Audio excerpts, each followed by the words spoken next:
deviate for just a second. The last thing I did on my way back from the announcing the 65-2 was stop in Colorado with a company called, the guy's name I remember is Dr. Sitting. I don't really remember the name of the company. And what he was doing was taking chips. At that time, he was taking the Intel chip. He ultimately used the Z80, and he was building one at a time kits that people then put together to make their own computer. And he was doing very well. And we talked to him, and he was going to start using our product and everything else, so I at least knew him. Well, this guy with the ponytail is sitting in the same lab where I'm developing his pinball game, and he's putting together this kit. He gets a kit put together, plugs it in, says it works. And he could sit there, and I think he had a paper tape or something or other, and he took a stolen copy of Bill Gates' Basic, and he put it in, and he did a couple things. And then he said, well, okay, that's it, I'm done. And so I talked to him, I said, well, you just built yourself a computer, what do you want to do with it? He says, well, no, I wanted to build a computer, okay? But I'd like to do something with it, but I don't know how. Right? I'm figuring out what to do with it, because it doesn't do very much, right? And so he was the personal impetus that drove me to do the PET. Because here was a guy, really brilliant guy, he brought up his own computer, and all he was interested in was being a hobbyist, right? Well, I knew the Apple guys, they were selling hobbies. It was a small market for people, but I started doing some quick market research, just talking to people as I was going around talking about my microprocessor. And everybody who was a programmer, or everybody who was an accountant, or everybody that was doing all of the other things said, I can't make a kit computer. And when I do, it doesn't work very well. I don't want to do that.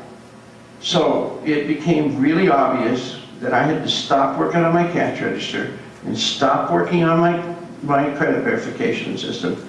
And I had to build a computer that did what those people said they wanted. And it was real easy because they all had a simple description.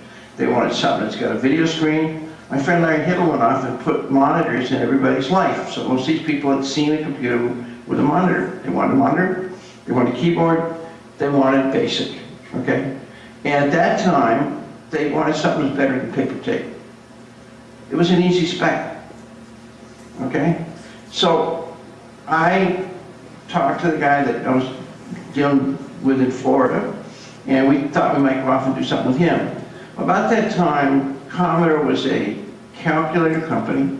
It had been through terrible problems in Canada.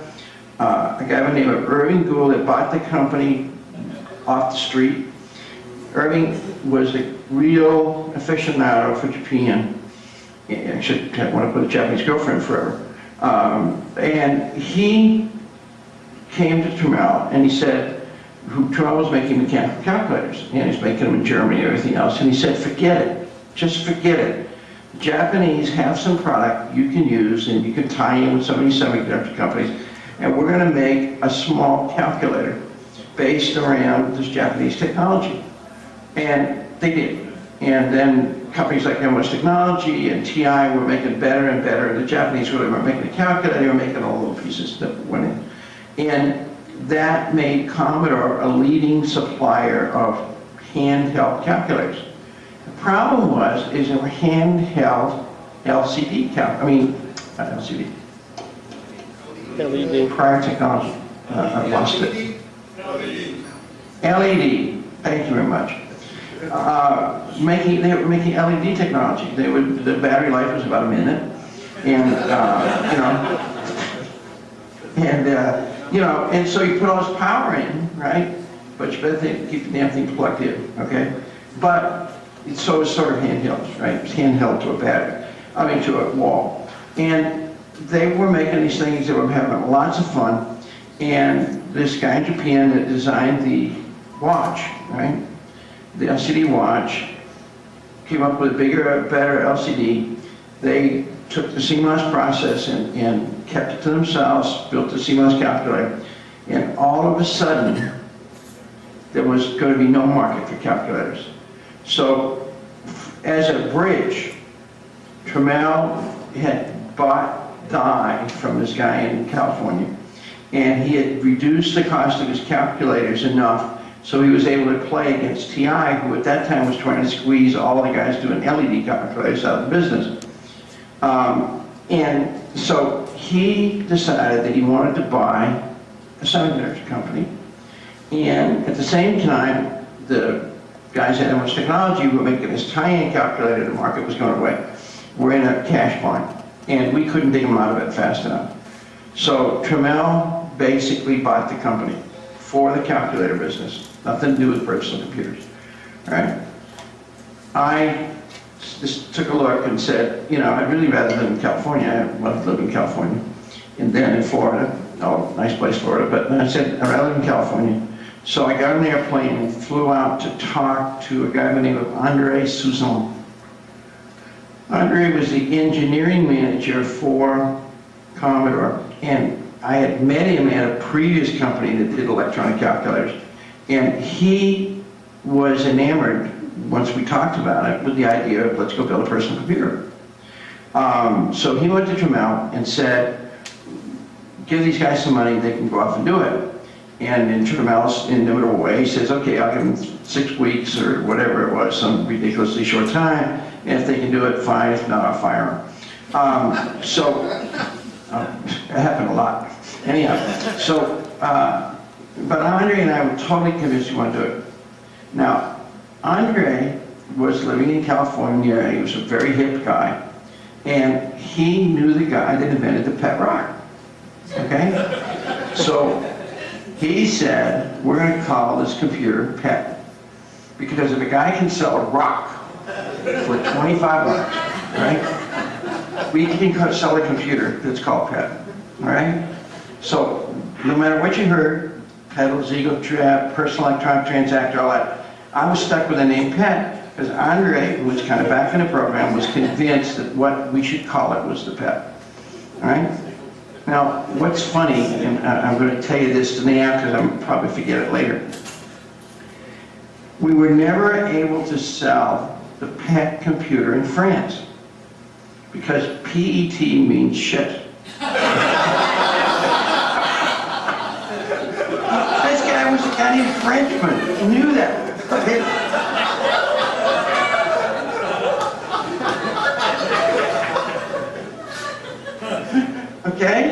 He knew it, right? But he loved the name, right? He was totally in love with it. So, okay, so I got Andre Souzon back at me. We're going to do the PET computer. Peter Sengel and I dropped out of doing MS technology things, and we started designing it. And Peter was absolutely instrumental. He had found 2 companies. Both of them, we had 6 weeks to do this in, right? So you can't design everything from the ground up and do it in 6 weeks and do what we wanted to do. So he had found 2 companies that had boards we thought we could use. One of them was a company that made kind of a programmable instrument, which is what we ultimately used, and the other one was Apple. And he said, you know, Apple's pretty far along on their next generation product. And Andre fell in love with the idea. So he went and talked to guys at Apple, and he said, look, there's 2 of you, you got this little bit of money, why don't you let me put together a deal with Trammell and we'll buy your company and you come over and help us do this new computer. So we had meetings with Woz, we had meetings with Steve, and I don't care what you heard about Bill Gates wasn't any part of this, okay? Right? I'm going to tell you Bill Gates' story as we go along. Bill Gates wasn't any part of it. It was Andre Souzon and Jack Trammell and Steve Jobs, because Woz didn't want anything to do with the money part of it. So Woz and I had a big argument about what the computer should be. And I think this may have, to some extent, made Steve make a decision. Because what Woz wanted to build was a computer for his hobby buddies. He was, this is at the time the Homebrew Club was really taking off, and there was a big market, comparatively to what they were doing then, for guys who wanted a kind of built-in computer that would hook up to a video screen that would let them write good programs in machine language, right? And Woz had invented a version for the 6502 called Sweet 16, which is actually a very nice little language for writing your own code at the assembly language level. And so he said BASIC was a waste of time, okay? Now, I knew I was building a machine for BASIC. I absolutely knew that because I had talked to all these millions of people. I knew the market, right? So I basically said, look, we're not going to do that. If you come over, you get to work on it, but we're going to do a BASIC machine. And so at the same time, Jobs wanted $300,000 for the company, and Trammell wanted to give him $50,000. And ultimately, the two of them couldn't come together. And the thing that, luckily for the Jobs and to sue Steve, was Mike Markula came into their lives. Mike had money, he was interested in something new, he fell in love with the idea, and he said, screw Trammell, I'll give you the money to go. So that deal never happened. It really hardly happened, okay? But one of the key factors was, and one of the things that actually made Apple quite successful, was Suzanne was the guy that kind of put it together, and he kind of liked the guys at Apple and everything else. In about the time we got the PAT done and was going to show it to Trammell, he and Suzanne got into a big fight. Jack fighting, you know, he'd been working for him for 5 years. Andre went over to Apple and said, I will make you successful in Europe. Give me the European distribution rights.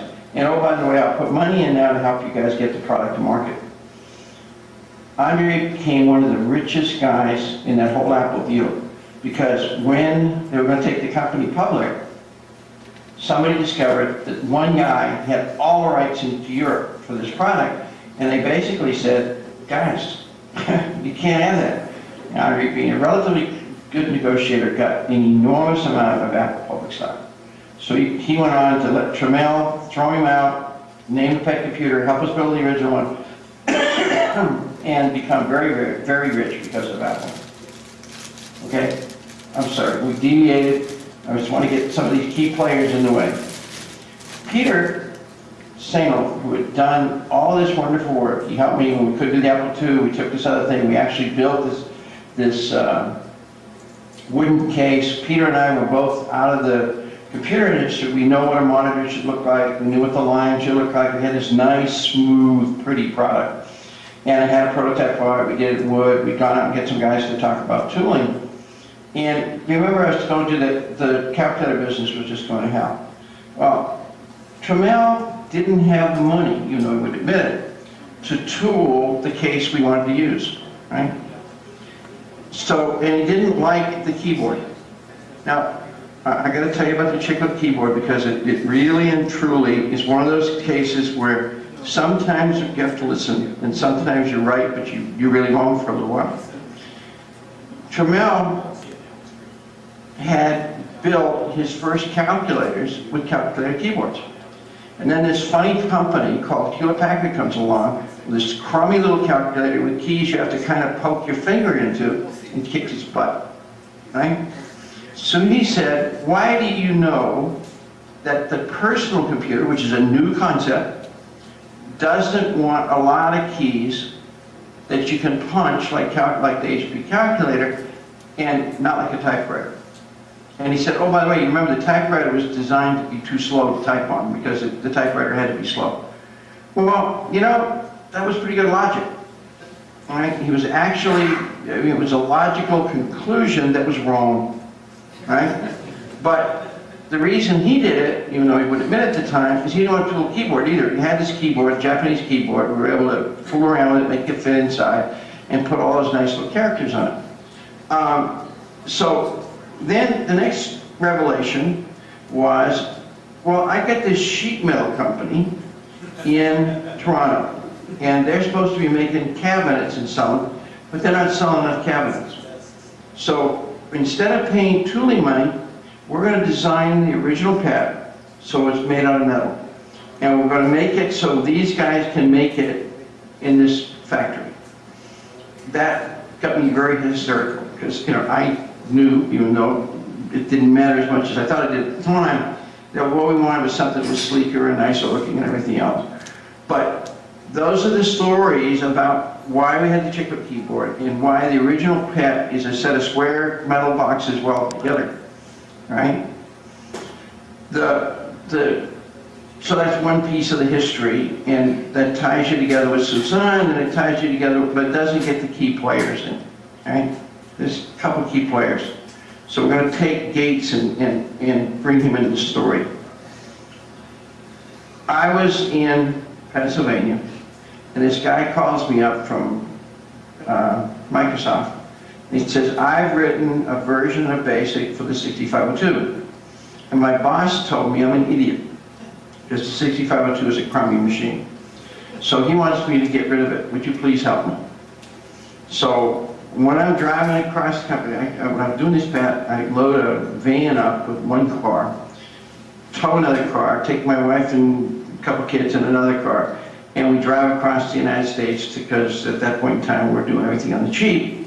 And so I come through Albuquerque and I go into Bill Gates' office, which was 2 rooms over a bank in Albuquerque. And we sit down and we talk about BASIC. And he basically says, Gates says, whatever Wyland wants to do to get rid of this product, I'll help him, right? So Wyland flew out to California with me. Peter, he and I sat down and we did the extensions to BASIC that you see today. The I/O instructions. People that don't believe that what I'm saying to you about the extension that we made of BASIC have a very simple way to test me.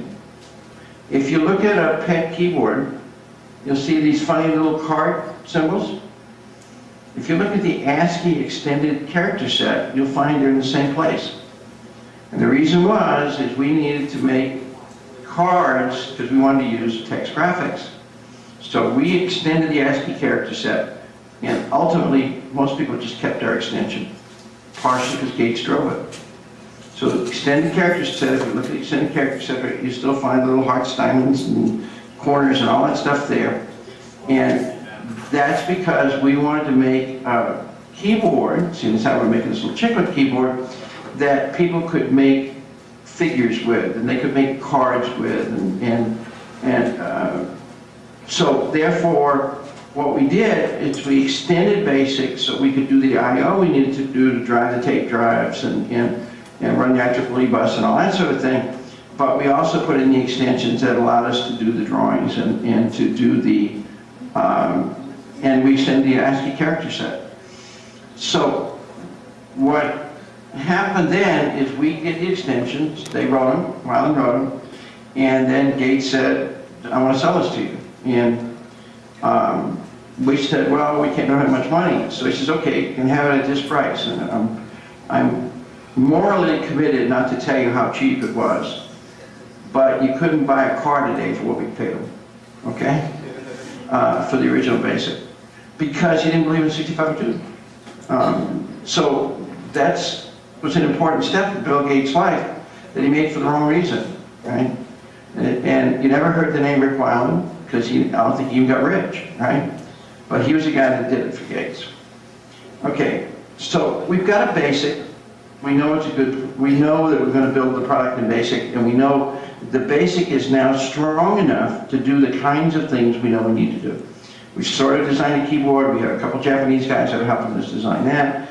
We have a box. I don't have any engineers. So I get in touch with this guy in Florida with a ponytail, and I said, how'd you like to come to me in California and build the next generation computer? I said, well, I got nothing else to do. He gets in his little car, drives out to California. Now, this guy's name is Bill Seiler. He's one of the most influential guys in the personal computer business, and he's never got any credit, and he never will, because he's a very quiet guy. I've got to tell you a little Bill story.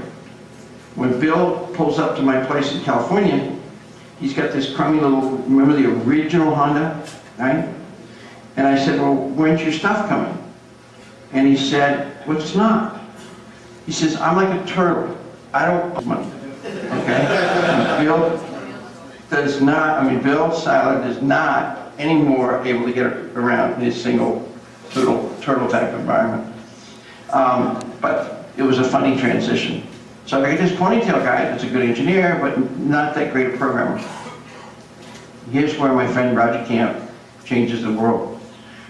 I needed a programmer. I didn't have a programmer. I called Roger Camp up because it's just the time that students are coming out of school. I explained to him what I was doing, and I'd actually tried the idea out on him before, when we met before, and he liked the idea. And I said, can you suggest to me somebody that would help me finish this computer? He says, well, you know, I got this loaner that works for me, and he's getting ready to go to IBM, and he's just going to get eaten up at IBM. I'm going to go tell him personally to get on an airplane and fly out and see you. The guy flew in, and I kidnapped him. Right? I put him in a hotel room. He didn't have a car. And I put him in a hotel room, and we brainwashed him for about 3 days. Okay? So he decided that he would come work for us. And he called up Roger, and he said, I'm going to do it, right? And we said, okay, we'll buy you some clothes, just stay here. So the guy stays like 3 weeks before he goes home and gets the rest of his photos and comes. And we by that time, we laid out a lot of the operating system, everything else. Really good, really strong guy by the name of John Fagans. Well, about 2/3 of the way through this little session, somebody in panic calls Roger from IBM and says, you know, you got this nice young guy, who's supposed to have reported here about 2 weeks ago, and we heard he left to come report to us. And we are afraid he got kidnapped. And Roger said he did. Because he had. That's how John Fagans became the guy that not only did the original software for the pad, he was the guy that did the software for the VIC-20, and he's the guy that did the software for C64. John was a very quiet guy, but his way he did code and the way he organized himself and the way he did our operating system, in my opinion, was one of the keys that made our product possible. So I had this really weird hippie guy by the name of Bill Seiler, who made the engineering, made the electronics work. I had this kind of shy, kidnapped guy who was doing software. A gentleman by the name of Fuji, who was a Japanese engineer who was putting the thing together, and a guy named Weber who read up on Adam Osborne's way of making a monitor and went off and started trying to make a monitor. And